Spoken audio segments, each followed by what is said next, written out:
أعوذ بالله من الشيطان الرجيم بسم الله الرحمن الرحيم السلام عليكم ورحمة الله وبركاته. In the hadith that we want to look at today as our reflection and thought for the week, we focus our attention on a tradition from the Prophet Muhammad, may God's peace and blessings be upon him and his family, in terms of the greatest form of worship, the greatest form of ibadah.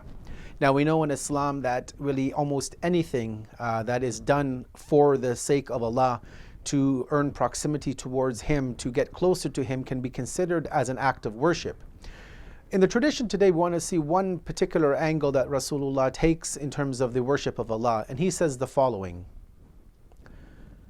worship is of 70 parts, the best of it which is to seek an approved livelihood. This is a very short yet powerful and meaningful tradition from the words of the Messenger of Allah. And he shows us that worship, and he mentions 70, but we understand from the scholars of Islam that many times the Prophet and the Imams and even Allah indeed in his speech use numbers not in the literal sense but in a metaphorical sense. So 70 here may not refer to the number 70, it may refer to a multitude. In either case, the Prophet says that worship is of multiple types, and the best of these is to seek a permissible livelihood.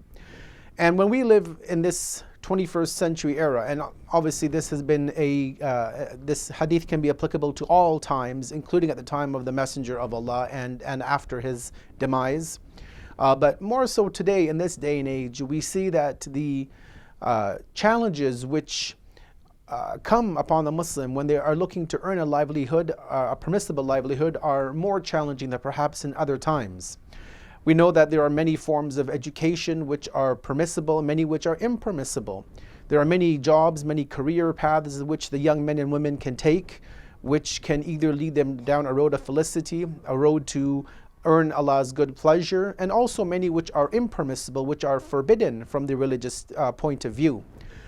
Obviously, we need to look at what our scholars, the jurists, the maraja taqlid, the maraja that we follow, what he would say in terms of what is permissible and impermissible. But we want to give just a few examples from the book, A Code of Practice for Muslims in the West, by Ayatollah Sistani, and these are his rulings, his fatwa on what is allowed and not allowed for a Muslim living in the contemporary era, what is permissible and what is not permissible. And he says the following: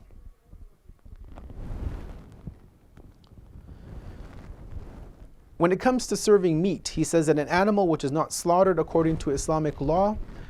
that we as Muslims are allowed to sell this to people who deem it to be permissible. So non-Muslims who deem non-Islamically slaughtered meat, we are allowed to serve that to a non-believer. However, he says that it is impermissible, it is forbidden for a Muslim to deal in pork or any pork product.